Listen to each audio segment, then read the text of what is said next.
Hello बच्चों, नमस्ते। आप सभी का स्वागत है।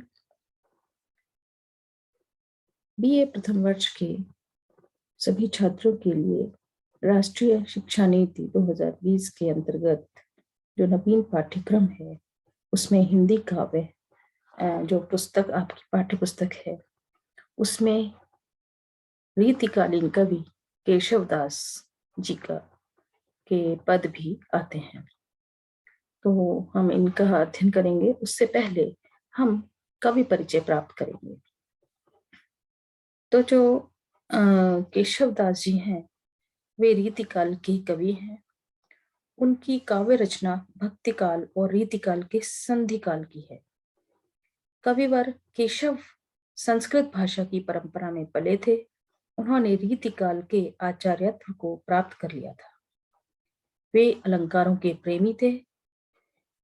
कविवर केशव ने अपने ग्रंथ कविप्रिया में कहा है, यद्यपि सुजाति सुलक्षणी सुबरन सरस सुव्रत भूषण बिन न विराजहि कविता वनिता मित्र।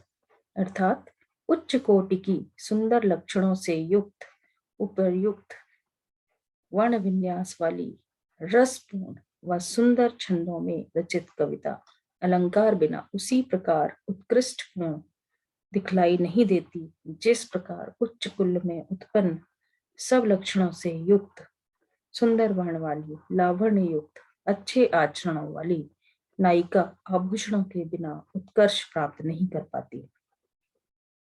इससे स्पष्ट हो जाता है कि कविवर केशव दास काव्य उत्थान के लिए अलंकारों को अधिक महत्व देते थे। अलंकारवादी आचार्य थे। कवि की मान्यता है कि बिना अलंकारों की कविता चमत्कार उत्पन्न नहीं कर सकती। कविवर संस्कृत भाषा के प्रकांड पंडित थे। महाकवि केशव ने काव्य के द्वारा सुंदरम की सृष्टि की है। केशवदास जी का जन्म अधिकांश विद्वानों द्वारा संवत 1612 अर्थात सन 1555 में माना गया है। यद्यपि जन्म के विषय में मतभेद भी पाया जाता है, किंतु अधिकांश विद्वानों ने उक्त तिथि को ही केशव का जन्म काल माना है। इनका जन्म स्थान ओरछा था। इनके पिता का नाम पंडित काशीनाथ मिश्र था।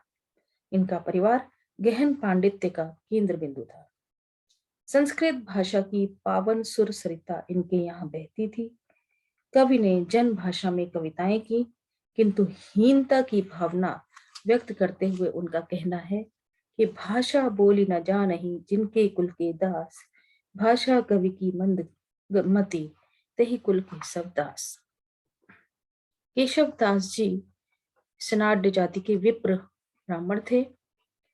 ये ओरछा के नरेश महाराज राम सिंह के भाई इंद्रजीत सिंह गुप्त और राजाश्रित कवि थे। महाराज इनकी प्रतिभा से अत्यधिक प्रसन्न हुए और उन्होंने कविवर को 21 ग्राम पुरस्कार स्वरूप दिए और उन्हें अपना गुरु स्वीकार कर लिया। महाराज ने आगे चलकर इन्हें अपना मंत्री भी बनाया। ओरछा नरेश महाराज इंद्रजीत काव्य प्रेमी थे। इन्होंने कवि केशव को राज्य सम्मान से विभूषित किया। ओरछा नरेश महाराज इंद्रजीत के यहाँ ये दरबारी कवि रहे।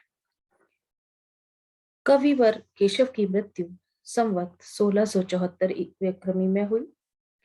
आचार्य विश्वनाथ प्रसाद मिश्र, डॉक्टर नगेंद्र और डॉक्टर गणपति चंद्र गुप्त प्रभृति विद्वानों ने आचार्य केशव को हिंदी में रीति काव्य का प्रवर्तक माना। इन्होंने भामह और उद्भट अलंकार आचार्यों का अनुसरण किया और अलंकारवादी आचार्य कहलाए। इन्होंने कवि प्रिया रीति ग्रंथ की रचना राजा इंद्रजीत सिंह की एकनिष्ठ प्रेमिका गणिका वैश्या प्रवीण राय को शिक्षा देने के लिए की थी। इनकी कृतियों पर यदि दृष्टि डाली जाए तो इनकी प्रसिद्ध रचना रामचंद्रिका है। इसके अतिरिक्त इन्होंने कवि प्रिया, रसिक प्रिया, विज्ञान गीता, वीर सिंह देव चरित्र, जहांगीर जस चंद्रिका, नक्शिक और इनके अतिरिक्त रतन बावनी, रामालंकृत मंजरी, जहांगीर जस चंद्रिका आदि की भी रचनाएं की। ये सभी इनकी बहुत महत्वपूर्ण रचनाएं हैं और कविवर अपने पूर्ववर्ती कवियों से भिन्न हैं, माने जाते हैं। उन्होंने संस्कृत शास्त्रीय परंपरा पर रीति काव्य परंपरा का सूत्रपात हिंदी में किया। कवि केशव का भाव पक्ष तथा कला पक्ष दोनों ही अद्वितीय है। अलंकारों के बोझ से अवश्य भाव कहीं कहीं बोझिल हो गए हैं। कवि के काव्य में प्रकृति चित्रण अलंकारिक रूप में ही हुआ है। प्रकृति का आमुख आलंबन तथा उद्दीपन नहीं है। इस प्रकार केशव की कविता कल्पना, भाषा, अलंकारों के सप्तरंगी पंखों से ही उड़ान भरती है। कविवर केशव को हृदयहीन या कठिन काव्य का प्रेत भी कहा जाता है। उनकी एकाध उक्ति इस विषय में प्रसिद्ध है कि कवि को देन न चहे विदाई, पूछो केशव की कविताई। यदि किसी कवि को समुचित सम्मान के साथ विदा न करना हो तो उससे केशव की कविता पूछ लो। कठिन कविता को तो वह बता नहीं सकेगा।